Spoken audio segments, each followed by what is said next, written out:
nós é motivo de alegria nesta noite poder estar com os irmãos, revendo alguns irmãos,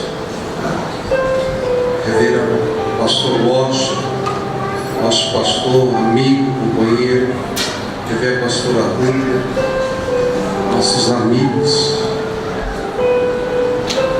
E a Bíblia diz que bom é estar entre amigos.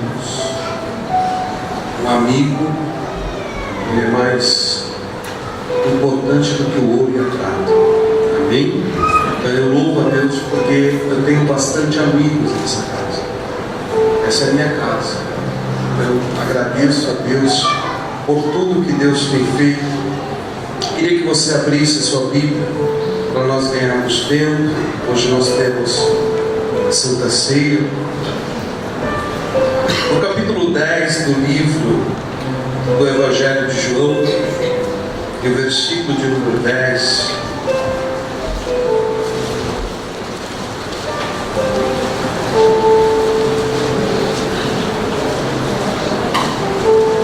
nós só vamos frisar a parte B desse verso, e diz: eu vim para que tenha vida e tenha com abundância. Amém? Vamos no 3, toda a igreja repetindo. 1, 2, 3. Eu vim para que tenha vida e tenha com abundância. Feche os seus olhos.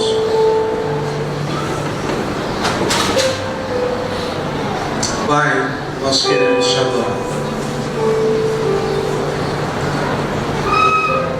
Estamos em tua presença, que é santa, que é fogo consumidor, e esta casa é uma casa que o Senhor escolheu para habitar.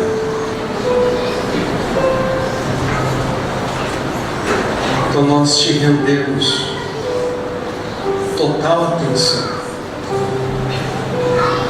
Se voltamos a Ti agora de corpo, alma e espírito, porque o objetivo desta noite é ter comunhão na mesa contigo. Nós sabemos que o mundo espiritual ele se move enquanto nós se movemos nessa área física. Então, neste momento, tudo aquilo que não vem de Ti, dado, inflamado, seja agora removido do nosso meio. Se há algum bloqueio, desata agora no nome de Jesus. Nós levamos a nossa mente e todos os nossos pensamentos cativos até a cruz e depositamos em Ti. E Espírito Santo, nós te convidamos a fazer o que está em teu coração, a realizar aquilo que quer realizar, aquilo que o Senhor deseja realizar. Venha e faça. Cumpra-se a tua perfeita vontade.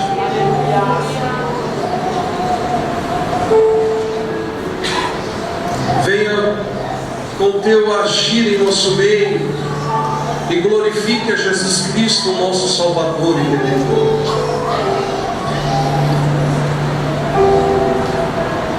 Para isso nós estamos aqui. Em nome de Jesus. Amém. Meus amados, tomem assento.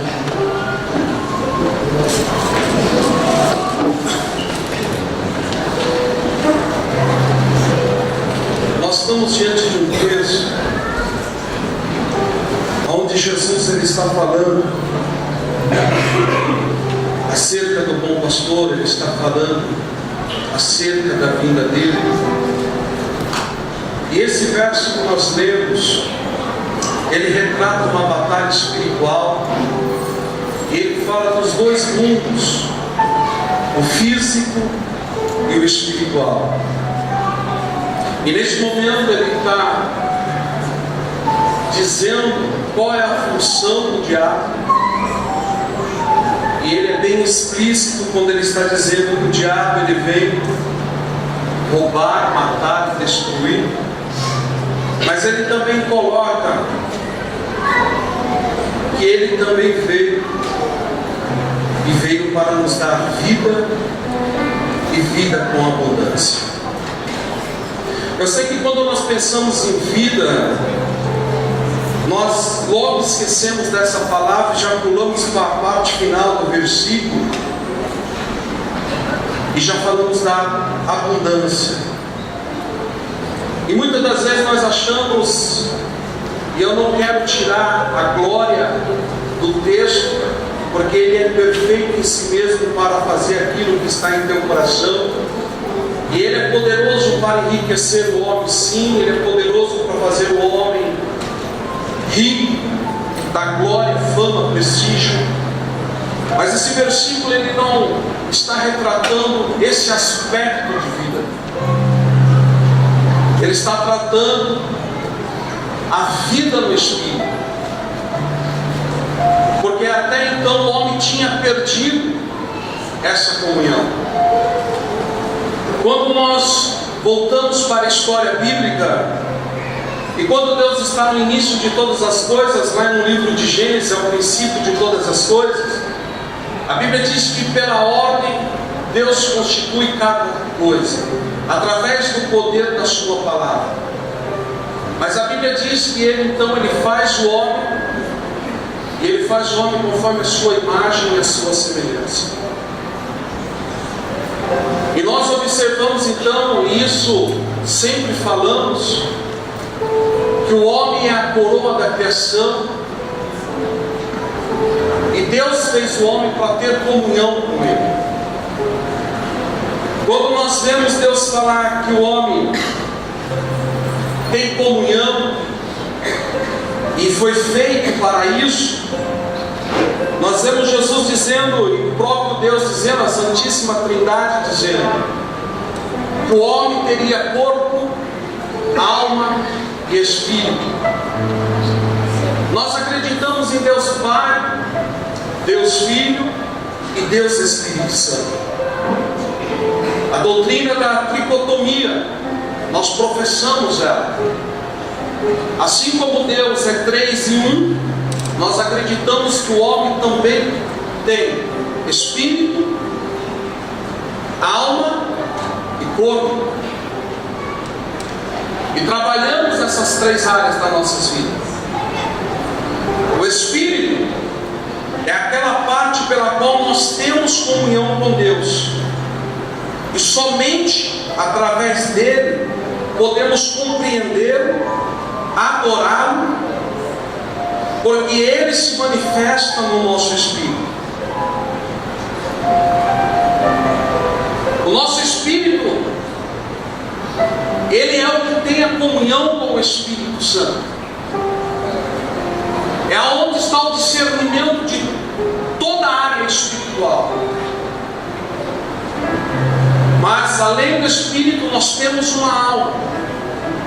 E a nossa alma, onde está o nosso intelecto, aonde está presente o estado e a existência das emoções, e que procedem todos os sentidos, visto que a alma ela pertence ao próprio ego do homem e revela a sua personalidade. Ela é dominada pela autossuficiência. Então temos uma alma, e a Bíblia diz que quando Deus soprou o Espírito no homem, o homem então passa a ser alma vivente. E além da nossa alma nós temos um corpo, que é através desse corpo físico que o homem entra em contato com esse mundo material. Portanto, podemos classificar o corpo como que nos dá consciência do mundo e de poder nos locomover nesse mundo. Mas o homem foi criado num estado de perfeição. Então, nós temos um Espírito, e é nesse Espírito que o Espírito Santo tem comunhão, que direciona e guia a nossa alma, que através da nossa alma vem os frutos através do corpo. E fomos criados dessa forma para ter comunhão com o Pai, para ter comunhão com Deus. Mas a Bíblia diz que um dia Jesus colocou, e Deus, o Espírito Santo, colocou o homem no jardim e disse para ele: comei de todas as árvores. Porém, Gênesis 2,17, da árvore do conhecimento do bem e do mal, desse não comer, desse fruto não comas, porque o dia que comeres desse fruto, certamente morrerás. E a Bíblia diz então que o diabo, ele tenta a Eva, mas ele não tenta a Eva no seu espírito, ele tenta a Eva na sua alma. E eu te mostro isso, porque todos os sentidos estão na fala, e aguça é aguçado pela fala do diabo, dizendo: observa o fruto e vê que o fruto é bom, e se você comer do fruto, você será semelhante a ele. E olha o que a Bíblia diz: que Eva olhou para o fruto e viu que era bom e desejável aos olhos. Aqui não tem nada de espírito, aqui é totalmente alma. E a Bíblia diz então que quando ela vê que a alma, ou ela vê que o fruto é bom e deseja comer, isso é a cobiça da carne. A sua carne foi a primeira a ser despertada. Segundo, ela observa que era agradável aos olhos. Isso é a cobiça dos olhos. E os olhos é a janela da alma. E agora, no entanto, ela é seduzida pela terceira coisa. Ela vê que é desejável. E aqui então está a concupiscência e a soberba da vida, a qual foi manifestada através de uma tentação do diabo. E a Bíblia diz que quando ela come do fruto, ela não morre fisicamente. Ela dá o fruto para o esposo, e Adão também come do fruto e também não morre fisicamente. Então, se nós olharmos para isso, parece que a palavra não se cumpriu. Mas quando Deus disse de morte, Ele não disse de morte física. Porque entende uma coisa, Ele está dizendo de morte espiritual. E nós precisamos entender que com Deus, a nossa alma não tem como discernir as coisas. E Paulo escreve isso à igreja de Coríntios, que o homem natural não entende as coisas espirituais. Então não adianta entender o Evangelho com o nosso intelecto. Não adianta querer viver o Evangelho através das nossas emoções. Porque isso não funciona. Porque para entender o que Deus está fazendo, nós precisamos então entrar no mundo do Espírito. E através do nosso Espírito, ter a revelação do Espírito Santo. E eles não compreenderam. Mas eu vou te dizer, o que é morte? A definição de morte significa: é o término de comunicação com o ambiente que se vive. O que é morte física? É o término da comunicação com este mundo.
se refere ao meio de subsistência.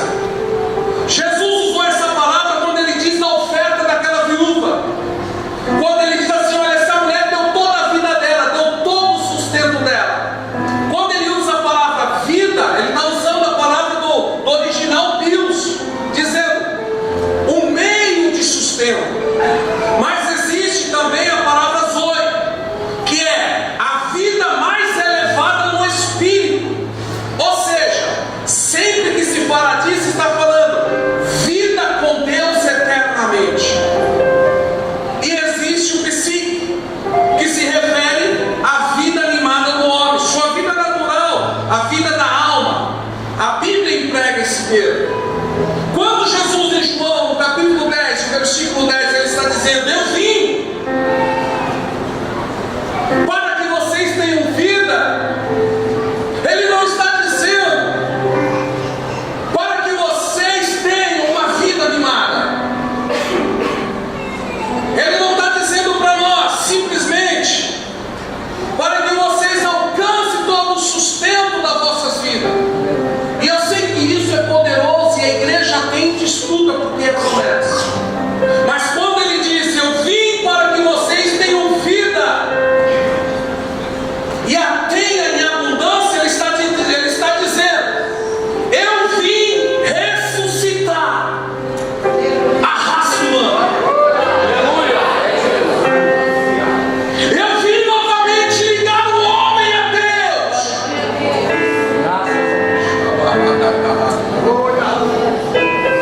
Eu vim tirar o homem do lamaçal do pecado e da morte, dar um banho de sangue, lavar as suas vestimentas no meu sangue através da obra da cruz,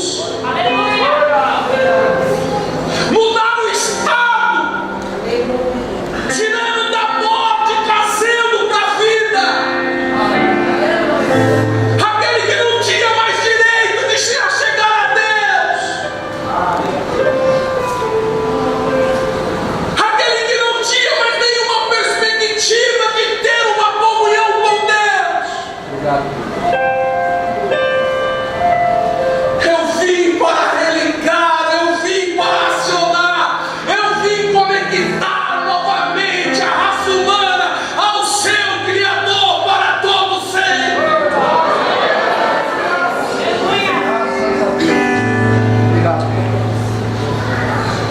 Eu não sei. E eu me preocupo.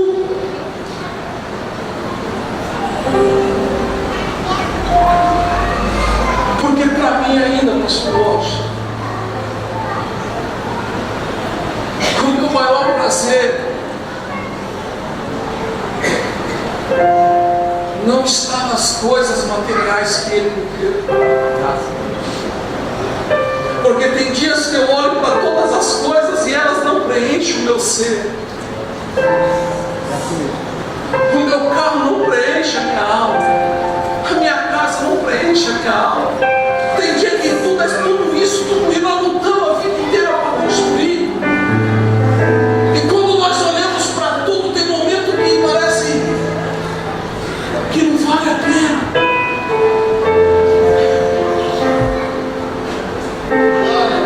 E é nesse momento que o Espírito Santo,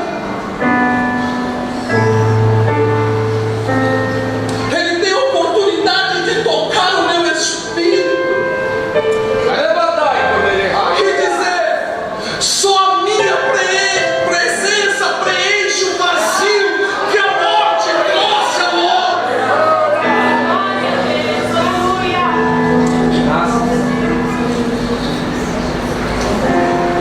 Eu posso te dizer uma coisa: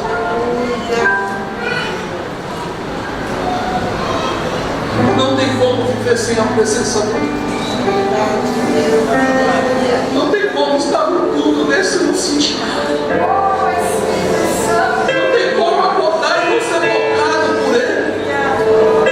Não tem como entardecer e na viração do dia Ele não visitar o meu jardim. Não pode, não pode. Obrigado, Deus. Jesus, Ele veio para nos restaurar a Deus. Esse tem que ser o nosso maior prazer. É de saber que o nosso nome está escrito no livro da vida.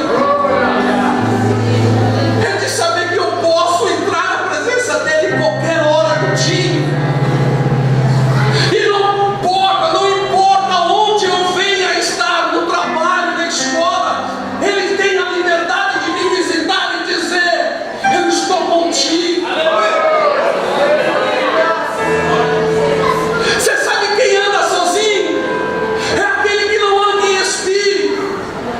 Aí ele sente a solidão, ele sente o vazio, ele percebe que Deus está longe. Mas aquele que anda pelo Espírito, ele sabe que independente da situação que venha cercar a sua casa e a sua vida, a presença de Deus é real com ele.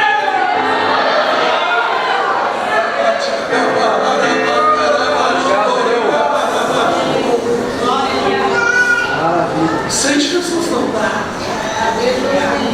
Sem Jesus não dá. Ele colocou leis para Israel. Você sabe por que Deus colocou as leis para o povo de Israel? Não era para oprimir o povo, mas era para que através das suas leis o povo viesse demonstrar às outras nações que existia um Deus vivo. Você sabe qual que é a maior lei para a igreja? Paulo ensina a maior lei para a igreja. Em 1 Coríntios capítulo 2, do versículo 11 ao 16, olha o que Paulo está ensinando uma igreja. Porque qual dos homens sabe as coisas do homem, senão o espírito do homem que nele está? Assim também ninguém sabe as coisas de Deus, senão o Espírito de Deus. Mas nós não recebemos o Espírito do mundo, mas o Espírito que provém de Deus, para que pudéssemos conhecer o que nos é dado gratuitamente por Deus, as quais também falamos, não com palavras de sabedoria humana, mas com as quais o Espírito Santo nos ensina, comparando coisas espirituais com as espirituais. Ora, o homem natural não compreende as coisas do Espírito de Deus, porque lhe parecem loucura e não pode entendê-las, porque elas se discernem espiritualmente. Mas o que é espiritual discerne bem tudo, e ele de ninguém é discernido, porque quem o conheceu a mente do Senhor para que possa instruí-lo? Mas nós temos a mente de Cristo. Posso falar uma coisa para vocês? Paulo está dizendo: ninguém conhece a Deus na sua carne e pode ter comunhão com Ele, porque o homem natural não pode compreender e nem discernir as coisas que são do Espírito, porque isso lhe parece loucura. Domingo passado, na igreja que eu congrego, nós temos um momento de oração, e uma mulher foi tocada por Deus e curada instantaneamente. E ela levantou a mão dizendo que era curada. E eu peguei o microfone e fui até ela, enquanto a minha pastora pregava, e para ela testemunhar perante a igreja, ela disse: eu nunca acreditei nisso que ocorre aqui dentro. Igreja para mim sempre foi uma farsa, ela disse. Mas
entre vós.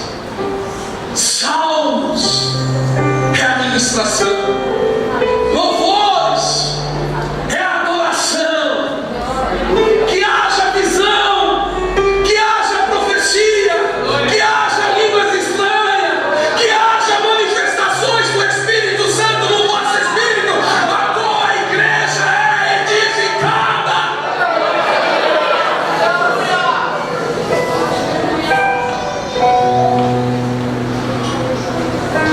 Nós estamos vivendo uma época, e quando eu falo que nós, eu estou dizendo a nossa nação, aonde pessoas fazem sátiras de pessoas que são usadas por Deus. Você viu aquele irmão como pula? Você viu aquele irmão para profetizar como ele faz? Você viu a irmãzinha? Para quê? Você viu o irmão? E isso nós não entristecemos só a pessoa, mas nós entristecemos o Espírito Santo que se manifesta através das pessoas. Então cada vez mais o Espírito Santo ele vai perdendo a liberdade no nosso próprio espírito, porque a nossa razão é que tem que permanecer e prevalecer dentro daquilo que a minha alma se satisfaz e acha que é certo, que é errado.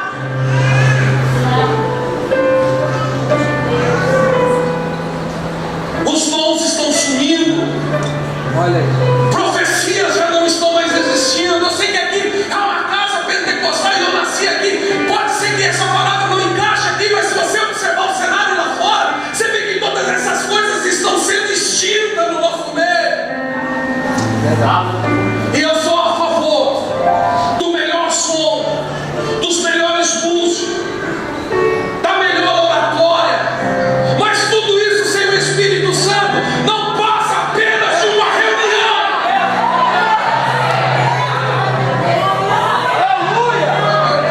E não foi para isso que Jesus morreu na cruz do Calvário.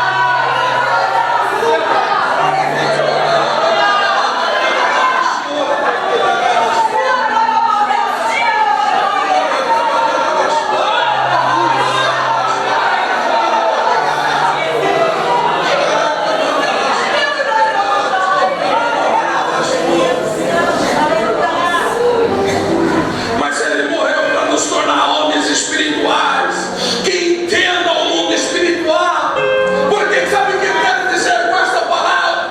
O maior desejo de Deus nesta noite, todo nosso, é poder tocar as nossas vidas, é poder tocar a nossa alma, é poder nos curar das nossas enfermidades, é sanar as nossas dores, é levantar o caído, é colocar em liberdade o oprimido.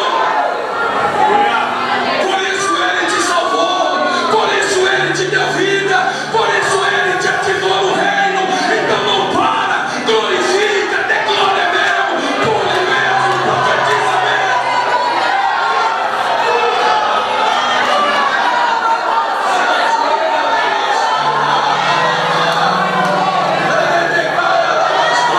Tem dias que precisamos quebrar o protocolo e dizer: faça, Deus, a tua vontade no nosso meio.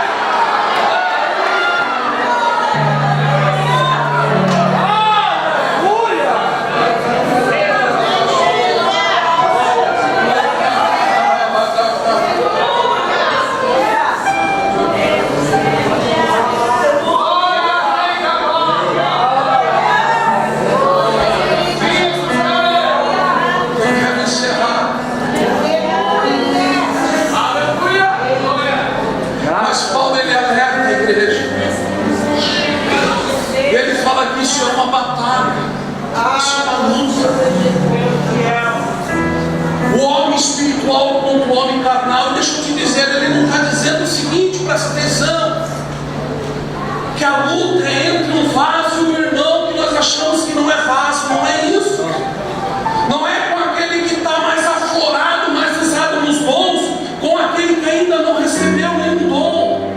Não é essa luta, não é essa guerra.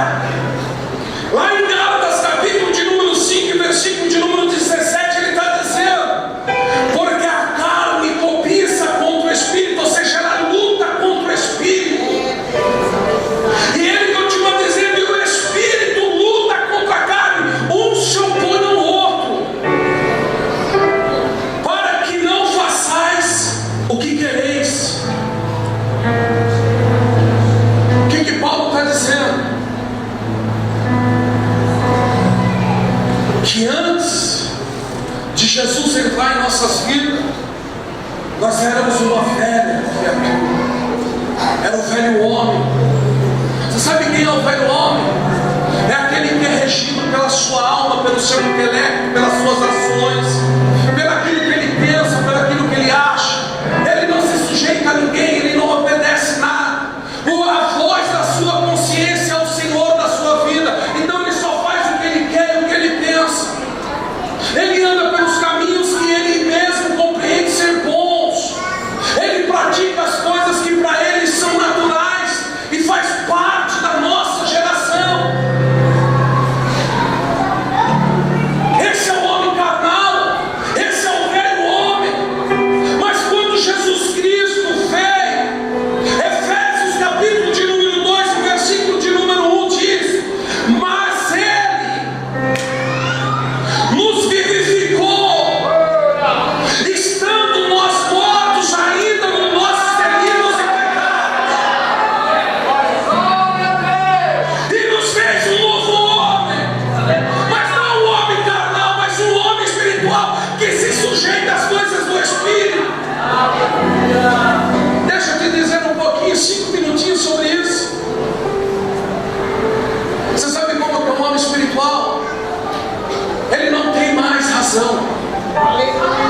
A sua razão foi crucificada na cruz. Ele não tem mais vontade própria, porque ele depositou toda a sua vontade na cruz. Ele entregou o teu caminho ao Senhor, ele confia plenamente e ele permite Deus fazer todas as coisas. Então ele é regido pela palavra, ele é regido pelo que Deus está fazendo.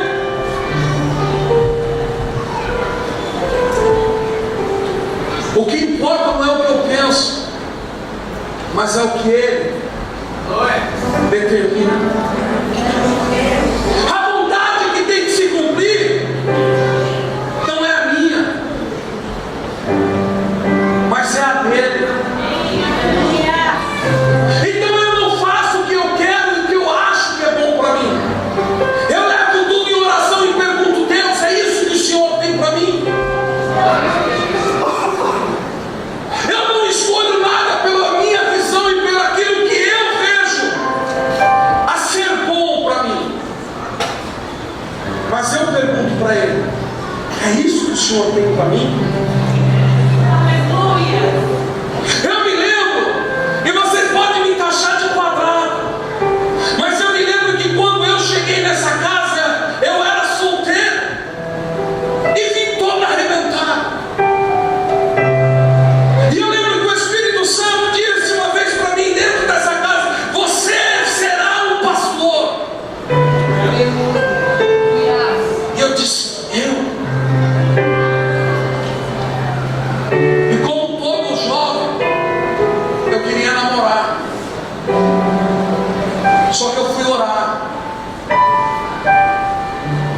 e busquei em Deus: Deus, qual é a esposa que o Senhor tem para mim? E eu me lembro que a minha esposa, nós éramos só amigos. Até então nunca nos olhamos diferente, porque a amizade era muito grande. E nós estávamos dentro de um apartamento um dia e chegou uma mulher para orar. E ela olhou para nós e disse assim: vocês namoram? Nós dissemos: não. E aquele não, tipo assim, claro que não.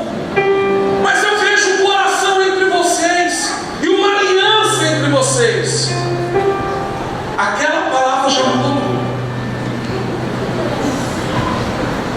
O mês que vem nós completaremos 21 anos de casado. Mas hoje o jovem, quando ele escolhe, a moça, quando ela escolhe, ela não pega as características. Deus, é esse que o Senhor tem para mim? É esta mulher que o Senhor trouxe à existência para a minha vida, para que os teus planos e os teus projetos se cumpram.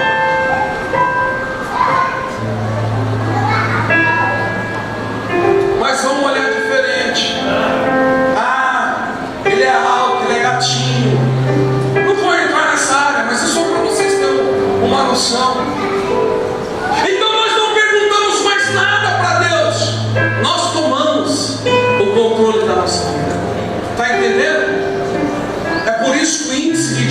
está grande na nossa nação. E é por isso que as nossas leis até agora estão dizendo, é só ir no cartório e desmanchar. Não precisa mais esperar documento.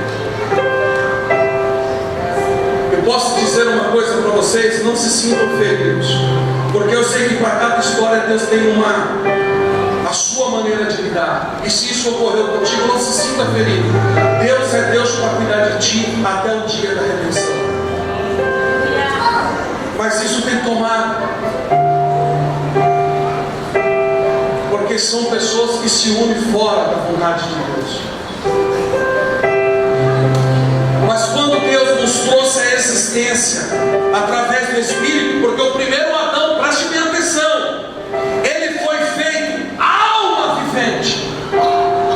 O segundo Adão, que é denominado Jesus Cristo, a Bíblia diz que ele não é feito alma vivente, mas ele é Espírito vivificador.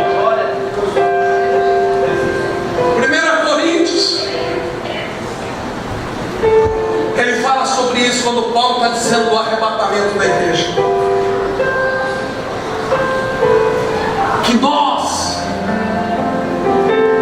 novamente, fomos vivificados em Deus. Nascer de novo é ser vivificado por Deus. Então Paulo está dizendo assim, ó, existe uma luta, existe uma batalha. E essa batalha está aqui dentro. Está aqui, pastor. Paulo dizia sobre isso. Paulo um dia ele chegou a escrever dizendo, pobre homem miserável que eu sou, quem me livrará do corpo dessa morte? O bem que eu quero fazer, isso eu não consigo, mas o mal, isso está à minha porta todo dia. É todo dia nós acordamos e o velho homem quer ressuscitar. Todo dia o velho homem quer ressuscitar dentro de nós. E é por isso que há tantas dissensões, contendas e brigas. Porque é o velho homem, a natureza humana que está querendo dominar, reger. Mas Paulo está dizendo, o Espírito luta contra isso. Então você não pode deixar a sua alma prevalecer. Você tem que levar ela diante da cruz e dizer, na minha vida quem domina é o Espírito Santo.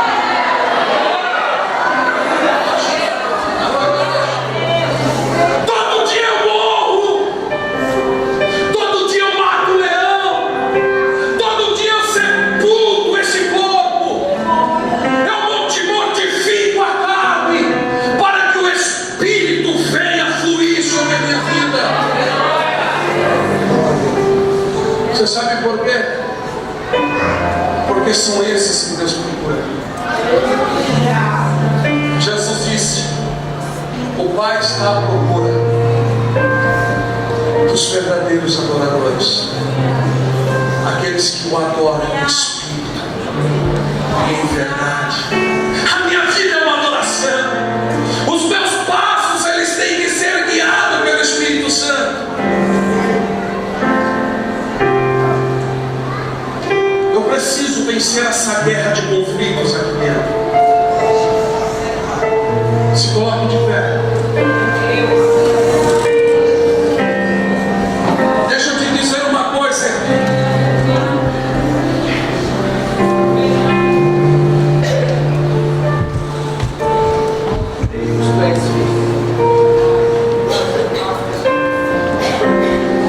Deus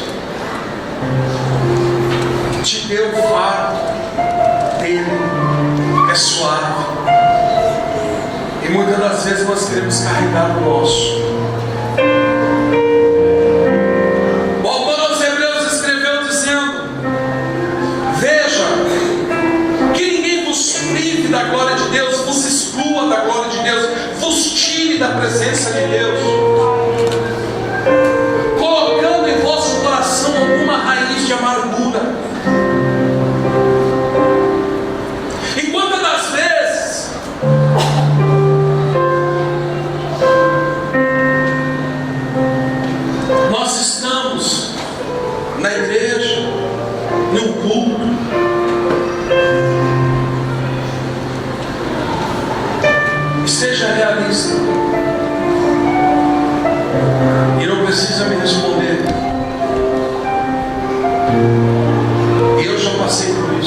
Porque eu estou alimentando na minha alma algum sentimento ruim pela pessoa. E muitas das vezes eu congrego na mesma igreja, eu participo da mesma mesa.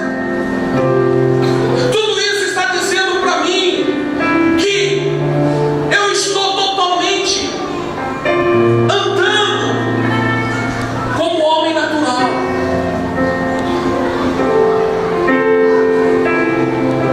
Você sabe o que acontece? Eu entendi isso. O problema não está na igreja. O problema não está nas pessoas. O problema é interno. Eu estou mal resolvido. O dia que o Espírito Santo me confrontou, pastor, eu chorei. Eu disse: como que eu pude chegar a esse estado? Como que eu pude deixar isso acontecer na minha vida?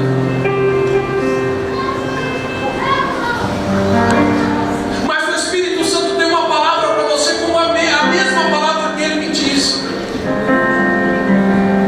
Você está assim. Mas do mesmo jeito que você permitiu todas essas coisas entrarem e permanecerem, você também tem o poder de remover da sua vida. Então a decisão é nossa. Deus não vai forçar ninguém a ser espiritual. A decisão é nossa. Mas tem uma coisa: precisamos ser espirituais para viver todas as promessas de Deus na nossa vida.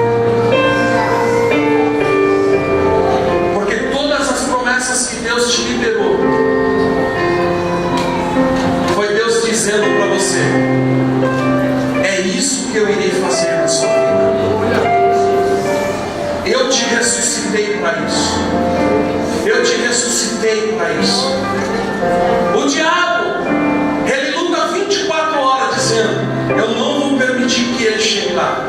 Eu não vou permitir que ela chegue lá. Eu não vou permitir que isso se cumpra na vida dele e na vida dela. Então ele começa a trabalhar.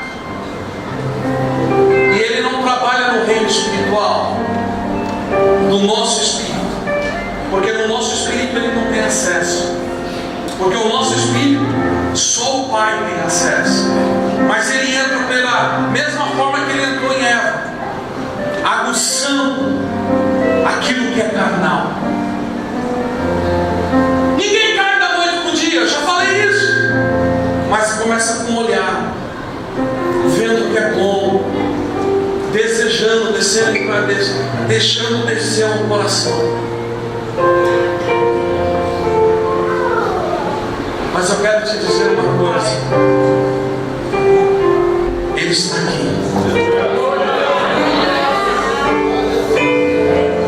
E Ele veio para mudar a tua história. Ele veio para mudar a tua vida. Essa é uma palavra que Ele colocou no meu coração para dizer para você: filho, filha, se coloca de pé.